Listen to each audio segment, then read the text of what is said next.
الحمد لأهله والصلاة لأهلها قال النبی صلی اللہ تعالی علیہ وسلم مظہر العجائب والغرائب علی ابن ابی طالب کرم اللہ تعالی وجہہ۔ خواتین و حضرات، ماہ سیام کی 21 تاریخ اسلامی تاریخ کی ایک وہ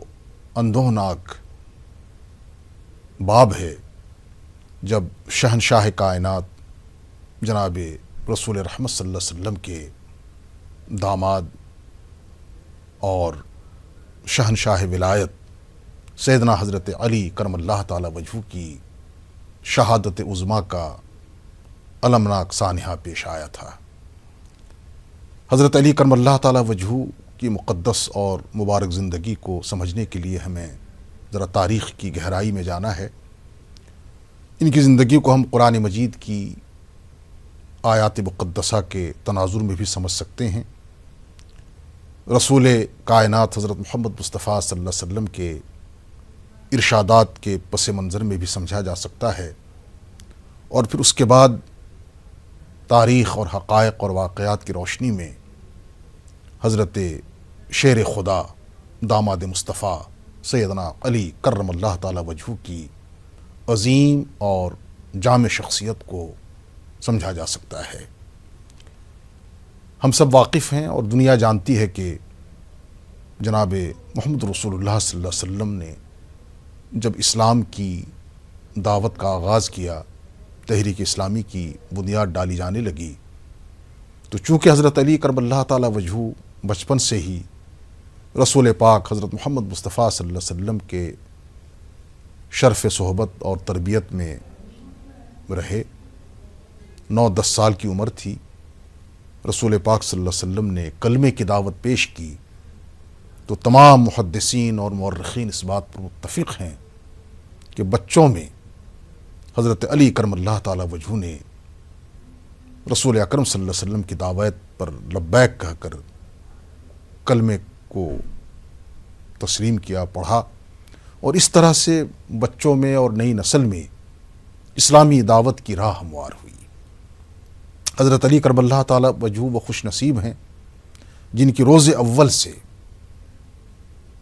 اور جب تک رسول کائنات صلی اللہ علیہ وسلم دنیا میں جلوہ افروز رہے، ان کی بنفس نفیس تربیت فرماتے رہے۔ علی کرم اللہ تعالی وجہہ کی ایک منفرد ذات اور شخصیت ہے کہ کسیرا میسر نشد این سعادت، دنیا میں کسی فرد بشر کو یہ سعادت میسر نہیں ہوئی، کسیرا میسر نشد این سعادت بکعبہ ولادت بمسجد شہادت، جن کی پیدائش اور ولادت خانہ کعبہ میں ہوئی ہو، دنیا کی مقدس ترین جگہ، اللہ کی پرستش کی اہم ترین جگہ یعنی خانہ کعبہ، وہاں حضرت علی کرم اللہ تعالی وجہہ کی ولادت ہوئی، اور شہادت کا جب ان کو مقام ملا تو مسجد کے اندر، یعنی ولادت بھی مقدس مقام پہ اور شہادت بھی مقدس مقام پہ۔ ولادت اور شہادت، ان دو لفظوں پہ غور کیا جائے، اس درمیان میں ان کی خلافت، گویا کہ 3 ادوار ہیں حضرت علی کرم اللہ تعالی وجہہ کے۔ اس پر اس مختصر سی نشست میں ہم گفتگو کریں گے، لیکن سب سے پہلے ہمیں یہ سمجھنا ہے کہ حضرت علی کرم اللہ تعالی وجہہ کو وہ اعزاز اور مقام حاصل ہے جو خلفائے راشدین کو، چہاریار مصطفیٰ صلی اللہ علیہ وسلم کو حاصل ہے، یعنی رسول اکرم صلی اللہ علیہ وسلم کے یہ داماد بھی ہیں اور جانشین بھی ہیں۔ آقا علیہ الصلوۃ والسلام نے عین شباب اور جوانی میں اپنی چھوٹی صاحبزادی سید کائنات، جنت کی خواتین کے سردار حضرت فاطمہ الزہرا رضی اللہ تعالی عنہا کے ساتھ ان کا نکاح فرمایا، اور دنیا جانتی ہے کہ آج جہاں جہاں سادات کی نسل ہے، رسول اکرم صلی اللہ علیہ وسلم کی ازواج مطہرات میں جو اولاد دنیا میں رہی وہ حضرت فاطمہ الزہرا رضی اللہ تعالی عنہا ہی کی ذات ہے، تو حضرت فاطمہ الزہرا سے ہی آل رسول صلی اللہ علیہ وسلم کا سلسلہ آگے بڑھا، اور یہ شرف اور سعادت حضرت علی کرم اللہ تعالی وجہہ کو آپ حضرت خاتون جنت کے شوہر نامدار ہیں۔ 2 آپ کے مشہور صاحبزادے سیدنا حضرت حسن امام مجتبی اور سیدنا حضرت امام حسین شہزاد مجتبی رضی اللہ تعالیٰ عنہما۔ حضرت علی کرم اللہ تعالیٰ وجہہ کی زندگی انتہائی سادگی کا مرقع، جفاکشی، محنت، مشقت، اور اس طرح سے ان کی زندگی کی اٹھان ہوئی کہ رسول اکرم صلی اللہ علیہ وسلم کا ساتھ جب انہوں نے اختیار کیا تو تا دم آخر جب تک رسول اکرم صلی اللہ علیہ وسلم اس دنیا میں جلوہ افروز رہے، کوئی لمحہ ایسا نہیں تاریخ میں آتا ہے یا ہمیں ملتا ہے کہ آپ نے کبھی رسول اکرم صلی اللہ علیہ وسلم کا ساتھ چھوڑا ہو۔ ہر مرحلے پر ہجرت کی اگر بات کریں، ایک طرف ہجرت کے مرحلے پر صدیق اکبر رضی اللہ تعالیٰ عنہ آپ کے رفیق سفر ہیں، آپ کے ساتھ مکہ مکرمہ سے مدینہ طیبہ کی طرف ہجرت کر رہے ہیں، لیکن دوسری طرف مکی زندگی کی جو ذمہ داریاں ہیں، رسول اکرم صلی اللہ علیہ وسلم کے ساتھ گو کہ کفار مکہ کا شدید اختلاف، سب جان کے دشمن، آپ کانٹوں کی طرح کھٹکتے تھے دشمنان اسلام کی نگاہوں میں، لیکن اس کے باوجود یہ بھی حقیقت ہے کہ تمام اہل مکہ کے نزدیک آپ صادق ہیں، امین ہیں، سچے ہیں، راست باز ہیں، کردار و گفتار کے غازی ہیں، اور یہی وجہ ہے کہ لوگ مکے کے انتہائی دشمنی کے باوجود اپنی جمع پوجی، اپنا سرمایہ حضرت محمد مصطفیٰ صلی اللہ علیہ وسلم الامین کے پاس امانت رکھنے پر مجبور ہوتے ہیں۔ اب ہجرت کی رات صورتحال ایسی بنی ہے کہ رسول اکرم صلی اللہ علیہ وسلم کی جانشینی کا بھی حق ادا کرنا ہے۔ آقا علیہ السلام کفار مکہ کی آنکھوں میں دھول جھونک کر، شاہت الوجوہ پڑھ کر، اللہ کے اشارے سے، حکم سے اب گھر چھوڑ کے جا رہے ہیں، لیکن آپ نے حضرت علی کو پابند کیا کہ آپ میرے بستر پر آرام کریں گے، اور مقصد یہ ہے کہ صبح جب میں یہاں سے جا چکا ہوں گا تو کفار مکہ کی جو امانت میرے پاس رہی ہے، جس کا جو کچھ ہے، اسے اسی طرح سے پوری دیانتداری کے ساتھ واپس کرنا ہے۔ کہیں کل کو خدا نخواستہ کفار مکہ یہ انگلی نہ اٹھا سکیں کہ حضرت محمد صلی اللہ علیہ وسلم نے ہجرت کی، یہاں سے چلے گئے اور ہمارا مال، جمع پونجی، جو کچھ ہم نے ان کے پاس امانت رکھا تھا، سب لے کر چمپت ہو گئے۔ یہ کردار کی بات ہوتی ہے۔ رسول اکرم صلی اللہ علیہ وسلم نے حضرت علی کرم اللہ تعالیٰ وجہہ کو پابند کیا۔ وہ آقا علیہ الصلوۃ والسلام کے اس بستر پر، جو حضرت علی کرم اللہ تعالیٰ وجہہ کو بھی معلوم ہے کہ یہ کانٹوں کا بستر ہے، دشمن نے بالکل محاصرہ کر رکھا ہے، پاؤ پھٹنے کی غالباً دیر ہے، یک بیک کفار مکہ کی جو پلاننگ تھی، ان کا جو پروگرام تھا کہ مشترکہ طور اور متحد طور حملہ کریں گے اور نعوذ باللہ خاکم بدہن حضرت محمد مصطفیٰ صلی اللہ علیہ وسلم کی زندگی کا چراغ گل کر دیں گے، لیکن اللہ تعالیٰ کی مشیت، تقدیر کے فیصلے، اللہ کے آگے کس کی چلتی ہے؟ کفار مکہ کے سارے عزائم ناکام ہوئے۔ صبح ہوئی تو حضور اکرم صلی اللہ علیہ وسلم کی جگہ انہوں نے حضرت علی کو دیکھا، سخت وہ اپنی جگہ وہ چراغ پا ہوئے، ناراض ہوئے۔ حضرت علی کرم اللہ تعالیٰ وجہہ کو پکڑ کر پوچھا کہ حضرت محمد کہاں ہیں؟ آپ نے فرمایا مجھے نہیں معلوم، اور یہ حقیقت ہے، انہیں اب کہاں معلوم تھا کہ حضرت محمد صلی اللہ علیہ وسلم کہاں گئے، کدھر گئے۔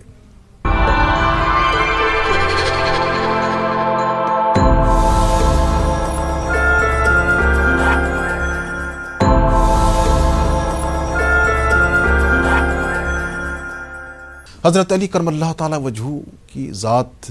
ایک مینار نور ہے۔ انہوں نے دعوت اسلامی کے حوالے سے رسول اکرم صلی اللہ علیہ وسلم کا شانہ بشانہ ساتھ دیا، اور ہر مرحلے پر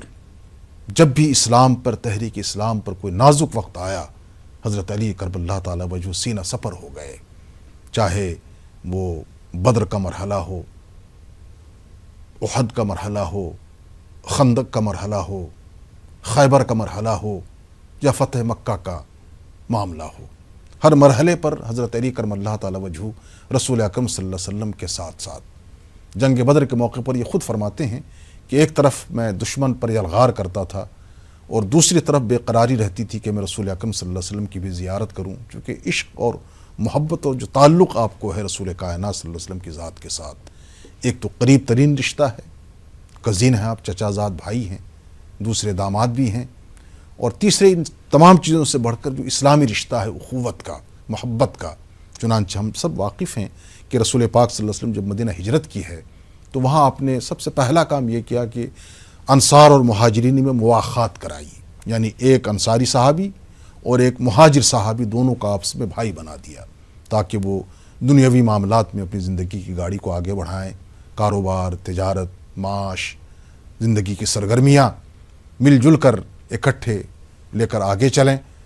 ایک انصار ایک مہاجر، یہ اخوت کا رشتہ مستحکم کیا گیا مدینہ آ کر۔ لیکن حضرت علی کرم اللہ تعالی وجہہ جو خود مہاجر ہیں، ان کا کسی انصار کے ساتھ آپ نے اخوت نہیں کرائی، ان کے انصار بھائی کے ساتھ دوستی نہیں کرائی، بلکہ خود فرمایا کہ میں خود حضرت علی کرم اللہ تعالی وجہہ کا بھائی ہوں، آپس میں ان کے ساتھ اخوت کی۔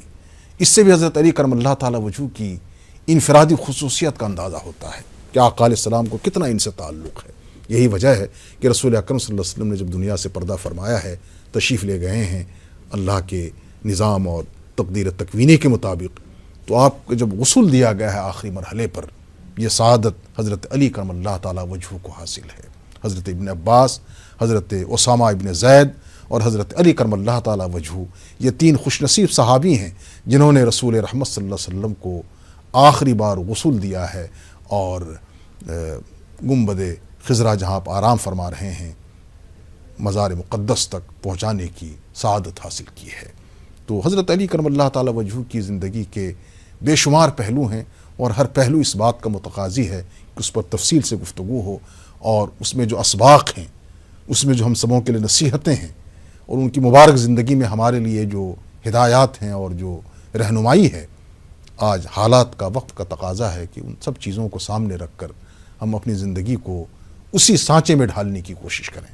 حضرت علی کرم اللہ تعالی وجہہ، اللہ تعالیٰ ان کے درجات بلند سے بلند فرمائے۔ آقا علیہ الصلوۃ والسلام سے اس قدر قریبی تعلق اور شدت قربت ہے، اتنی محبت ہے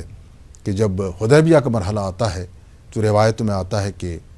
جب صلح نامہ لکھوایا گیا اور جس پر بحث ہونے لگی، پھر یہ تھا صلح نامہ حضرت محمد رسول اللہ صلی اللہ علیہ وسلم کی جانب سے۔ کفار مکہ کے جو لیڈر تھے اس وقت، سہل ابن سعد وغیرہ، جنہوں نے بعد میں اسلام قبول کیا ہے، انہوں نے اعتراض کیا کہ اسی پر تو ہمارا اختلاف ہے، ہم حضرت محمد کو اللہ کا رسول نہیں مانتے، اگر حضرت محمد کو اللہ کا رسول لکھا جائے تو پھر جھگڑا کس بات کا، لڑائی کس بات کی؟ تو رسول اللہ جو لکھا گیا ہے، محمد رسول اللہ، اسے کاٹ کر محمد ابن عبداللہ لکھا جائے۔ اس مرحلے پر کاتب حضرت علی کرم اللہ تعالی وجہہ تھے، خود یہ کاتب وحی بھی ہیں۔ آقا علیہ السلام چونکہ بظاہر امی ہیں، لکھنا پڑھنا نہیں جانتے، گو کہ دنیا اسلام کا یہ عقیدہ ہے کہ نبی تھے وہ امی مگر سب سے عالم، نبی تھے وہ امی مگر سب سے عالم، دو عالم سے زیادہ خدا سے فقط کم، تمام علوم اولین و آخرین حضرت حق جل مجدہ نے جناب پیغمبر آخر الزماں حضرت محمد مصطفیٰ صلی اللہ علیہ وسلم کو عطا کیے، لیکن اس کے باوجود آپ بظاہر امی ہیں۔ حضرت علی کرم اللہ تعالی وجہہ سے آپ نے فرمایا کہ جہاں محمد رسول اللہ لکھا ہوا ہے اسے مٹا دو، اسے کاٹ دو اور محمد ابن عبداللہ لکھو۔ اس مرحلے پر حضرت علی کرم اللہ تعالی وجہہ کے جذبات اور ان کی عشق اور وارفتگی کا اندازہ کریں۔ انہوں نے اسی وقت قلم اور کاغذ نیچے رکھ دیا اور عرض کی، یا رسول اللہ صلی اللہ علیہ وسلم، میں نے تو اسی نام کی بنیاد پر سب کچھ چھوڑا ہے، محمد رسول اللہ کو میں اپنے ہاتھ سے قلمزن نہیں کر سکتا، کاٹ نہیں سکتا۔ یہ انتہائی محبت اور تعلق کی بات ہے۔ اللہ تعالی حضرت شیر خدا کے درجات بلند سے بلندر فرمائے، اور ہم سب کا حشر کل میدان محشر میں حضرت شیر خدا داماد مصطفیٰ کے ساتھ ہو۔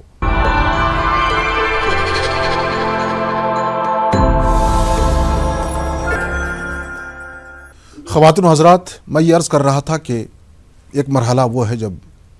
حضور اکرم صلی اللہ علیہ وسلم ہجرت فرما رہے ہیں، حضرت علی کرم اللہ تعالی وجہہ نے اپنا کردار ادا کیا، پھر اس کے بعد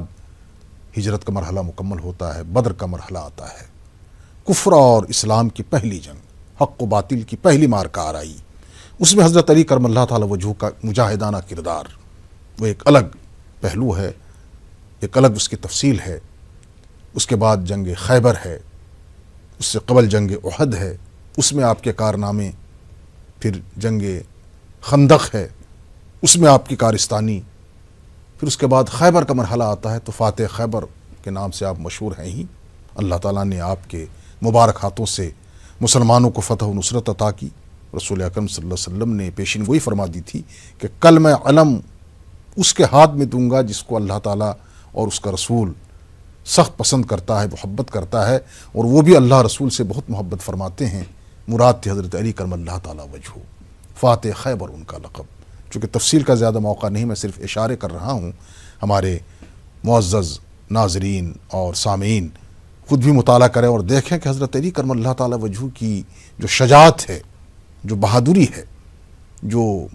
رول ان کا اسلامی تاریخ میں ہے اور اسلام کی اشاعت اور تبلیغ میں ہے، اسلام کی دعوت میں ہے، خلفائے راشدین میں تنہا ان کا وہ مقام ہے جنہیں رسول اکرم صلی اللہ علیہ وسلم نے کئی بار خصوصیت سے ارشاد فرمایا کہ میری اور تمہاری مثال حضرت موسیٰ اور حضرت ہارون علیہ السلام کی ہے، لیکن فرق صرف اتنا ہے کہ موسیٰ پیغمبر تھے، ہارون بھی پیغمبر تھے، میں پیغمبر ہوں اور آخری پیغمبر ہوں، میرے بعد کوئی پیغمبر نہیں ہے۔ یعنی اس سے حضرت علی کرم اللہ تعالیٰ وجہہ کی عظمت کو بھی ذہن نشیں کرانا ہے۔ اور علاوہ ازیں قرآن و حدیث میں جو آپ کے فضائل و مناقب ہیں، اس حوالے سے میں صرف ایک حدیث پیش کرنا چاہوں گا۔ رسول پاک صلی اللہ علیہ وسلم نے خاص مرحلے پر ارشاد فرمایا کہ انا مدینۃ العلم وعلی بابھا، میں علم کا شہر ہوں اور علی اس کا دروازہ ہے۔ ظاہر ہے کسی شہر میں داخل ہونے کے لیے، انٹر ہونے کے لیے دروازے کی ضرورت پڑتی ہے۔ یہاں محققین لکھتے ہیں کہ رسول اکرم صلی اللہ علیہ وسلم جو علوم کا سرچشمہ ہیں، وہاں تک پہنچنے کے لیے، رسائی کے لیے حضرت علی کرم اللہ تعالیٰ وجہہ کا دامن پکڑنا ضروری ہے۔ یعنی اسی راستے سے آپ علوم نبوی صلی اللہ علیہ وسلم تک رسائی حاصل کر سکتے ہیں۔ حضرت علی کرم اللہ تعالیٰ وجہہ کی بے نفسی، ان کا خلوص، ان کا کردار، روایتوں میں آتا ہے کہ ایک دفعہ دشمن سے سامنا ہے اور دشمن نے چاہا کہ آپ پر حملہ کر کے آپ کا کام تمام کرے، لیکن شیر خدا ہیں آپ، بازی پلٹ گئی، آپ خود دشمن پر قابو پا گئے اور دشمن پر حملہ کر کے اس کے سینے پر بیٹھ گئے۔ جب دشمن یہود ہے، اس نے دیکھا کہ بچتی کی کوئی صورت نہیں ہے، اس نے فوراً مبارک چہرے پہ تھوکنا شروع کیا۔ حضرت علی کرم اللہ تعالیٰ وجہہ سے چھوڑ کر الگ ہو گئے۔ وہ حیران ہوا، اس نے عرض کی کہ عجیب بات ہے، آپ تو بالکل مجھ پر قابو پا چکے تھے، مجھے اب قتل کرنا تھا، آپ نے مجھے چھوڑ دیا، میں اگر اس حال میں ہوتا تو کہاں چھوڑتا آپ کو۔ سبحان اللہ، کردار دیکھیں، خلوص اور للہیت دیکھیں۔ فرمایا کہ میں تمہیں جو قتل کر رہا تھا یا مار رہا تھا، اللہ کی رضا کی خاطر، جب میں نے تم پر پوری طرح سے کنٹرول کر لیا اور چاہ رہا تھا کہ تمہیں قتل کروں، تم نے جو مجھ پر تھوکا تو مجھے غصہ آ گیا۔ اب اگر میں تمہیں قتل کرتا تو میں انتقاماً قتل کرتا، غصے کے بدلے میں قتل کرتا، اور یہ کام اللہ کے رضا کے لیے نہیں ہوتی۔ یہ بات جب اس دشمن نے سنی، یہود نے سنی، اس نے فوراً توبہ کی، کہا کہ اگر یہ اسلام ہے اور اسلامی کردار کے حامل آپ جیسی شخصیات ہیں تو مجھے فوراً کلمہ پڑھایا جائے۔ وہ کلمہ پڑھ کے مسلمان ہو گیا۔ بہرکیف ان کا پورا دور، آقا علیہ الصلوۃ والسلام کے بعد حضرت صدیق اکبر رضی اللہ تعالیٰ عنہ کا دور آتا ہے، تقریباً 2.25 سال، 2.5 سال۔ اس کے بعد خلافت فاروقی ہے، 10.5 سال، 11.5 سال۔ پھر اس کے بعد حضرت سیدنا عثمان غنی رضی اللہ تعالیٰ عنہ وجہہ کا دور ہے، 10-11 سال، 12 سال۔ ان تمام ایام میں آپ نے رسول اکرم صلی اللہ علیہ وسلم کے بعد آپ کے جانثاروں کا ساتھ دیا،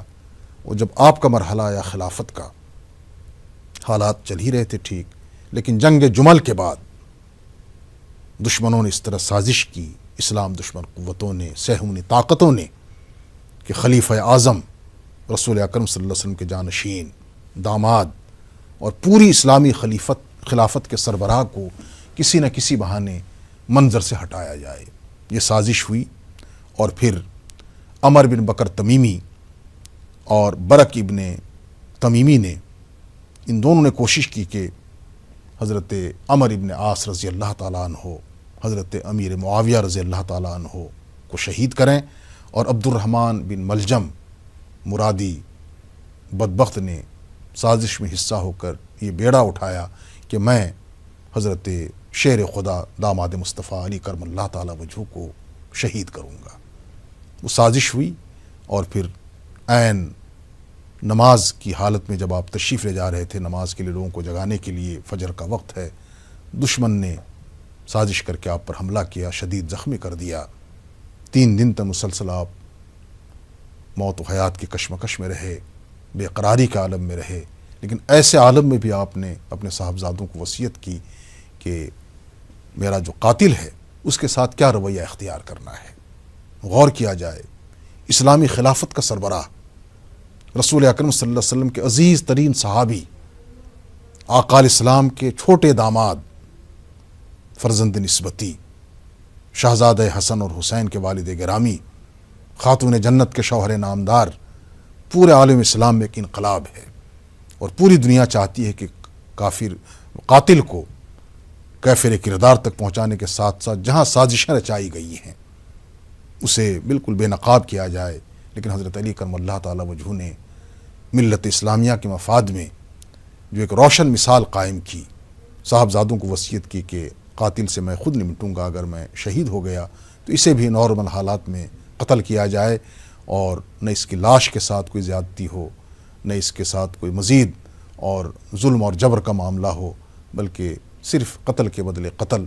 اس کو کافر کردار تک پہنچاؤ۔ تو بہر کیف حضرت علی کرم اللہ تعالی وجہہ کے شہادت کا سانحہ اتنا بڑا سانحہ ہے جس کے بعد پھر عالم اسلام منتشر ہو گیا،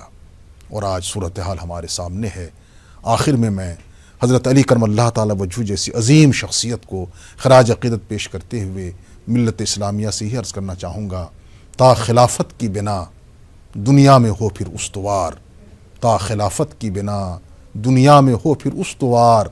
لا کہیں سے ڈھونڈ کر اسلاف کا قلب و جگر۔ حضرت علی کرم اللہ تعالی وجہہ، اللہ تعالیٰ ان کے درجات بلند کرے۔ میں نے عرض کیا ان کی ولادت بھی عظیم الشان، ان کی خلافت بھی بے مثال، اور ان کی شہادت بھی لامثال۔ اللہ تعالیٰ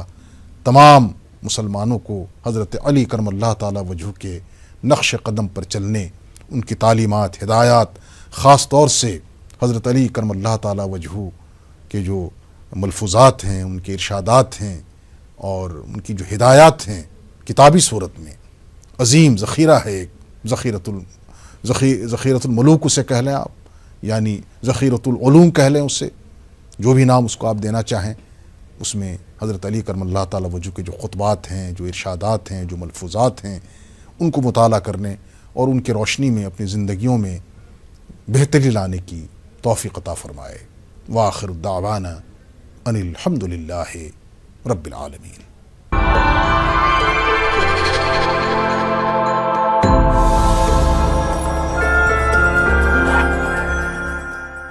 میرے رش